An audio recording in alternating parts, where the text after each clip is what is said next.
एक गंभीर विषय है जिस पर पूरे देश में चर्चा हो रही है और आपसे भी करना है। आप भी इस चर्चा में शरीक होइएगा क्योंकि विषय ही ऐसा है।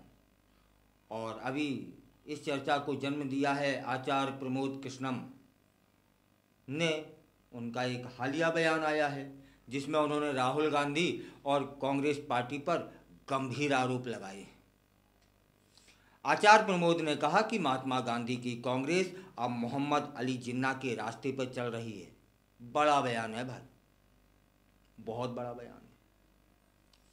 समझिएगा कि क्या कहा है आचार्य प्रमोद ने कि महात्मा गांधी की कांग्रेस अब मोहम्मद अली जिन्ना के रास्ते पर चल रही है। आइए जानते हैं उन्होंने क्या कहा और इसके पीछे की पूरी कहानी क्या है। आचार्य प्रमोद कृष्णम उज्जैन में थे और मौनी तीर्थ आश्रम में यूथ द सनातन कार्यक्रम हो रहा था। तब उन्होंने पत्रकारों से बात की। उन्होंने स्पष्ट रूप से कहा कि राहुल गांधी जब विदेश जाते हैं तो भारत को नंगा करने का काम करते हैं। बड़ा बयान है। यह दूसरा बड़ा बयान है। पहला क्या था कि महात्मा गांधी की कांग्रेस अब जिन्ना के रास्ते पर चल निकली है। और दूसरा बड़ा बयान कि राहुल गांधी जब विदेश जाते हैं तो भारत को नंगा करने का काम करते हैं। यह टिप्पणी उन्होंने राहुल गांधी के अमेरिका में दिए गए बयान पर की जिसमें उन्होंने भारत की स्थिति की आलोचना की।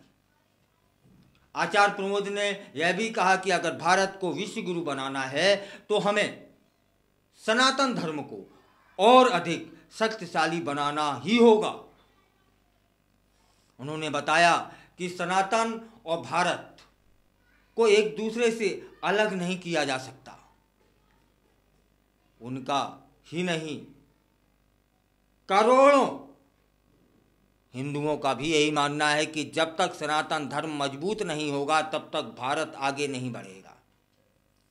इस दौरान आचार्य प्रमोद ने तिरुपति मंदिर के प्रसाद को लेकर चल रहे विवाद पर भी अपनी चिंता व्यक्त की।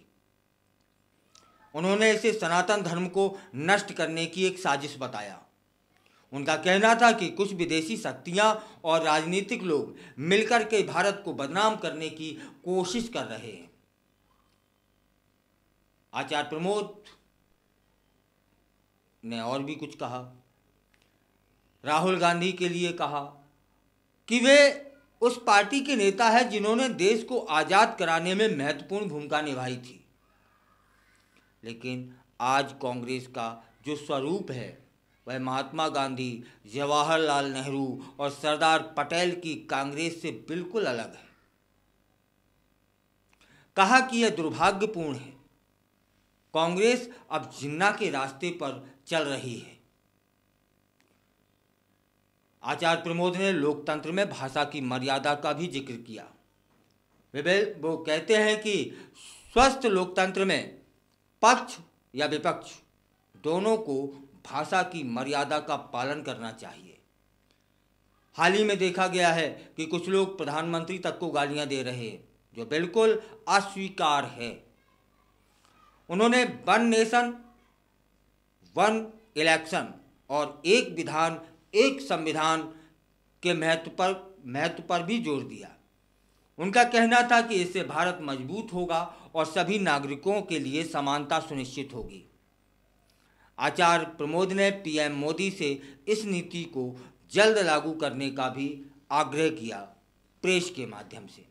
आचार्य प्रमोद ने साधु संतों के 4 बच्चों के बयान पर भी प्रतिक्रिया दी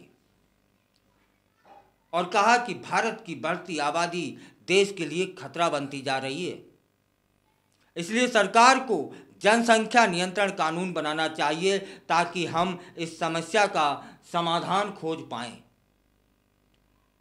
आचार्य प्रमोद कृष्णम जब बोलते हैं तो बड़ा बोलने में कोई कसर नहीं छोड़ते।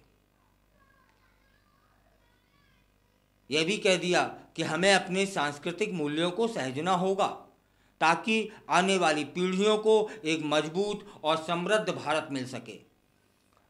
युवाओं से भी अपील की कि वे अपने धर्म और संस्कृति के प्रति जागरूक रहें और इसे आगे बढ़ाने में योगदान दें। उनका मानना है कि युवा ही देश का भविष्य है और यदि वे अपने सांस्कृतिक धरोहरों को समझेंगे तो वे एक बेहतर समाज का निर्माण कर सकेंगे। आचार्य प्रमोद कहते हैं कि हमें अपने भीतर एकजुटता लाने की आवश्यकता है। विभिन्न धर्मों और संस्कृतियों का सम्मान करते हुए हमें एक साझा पहचान बनानी होगी। इस पहचान से हम न केवल देश में बल्कि अंतर्राष्ट्रीय स्तर पर भी अपनी स्थिति को मजबूत कर पाएंगे। जब यह सब प्रेस के सामने आचार्य प्रमोद बोल रहे थे तो अंत में उन्होंने बोला था कि सभी भारतीयों को एक साथ मिलकर काम करना चाहिए ताकि हम अपने देश को आगे बढ़ा सकें। उनका मानना है कि जब हम सभी मिलकर काम करेंगे तभी अपने लक्ष्यों को प्राप्त कर सकेंगे और भारत को एक सशक्त राष्ट्र बना पाएंगे। आचार्य प्रमोद कृष्णम के इन बयानों से आप कितने सहमत हैं या फिर असहमत हैं? कमेंट कर ज़रूर बताइएगा। आपके विचारों का स्वागत है।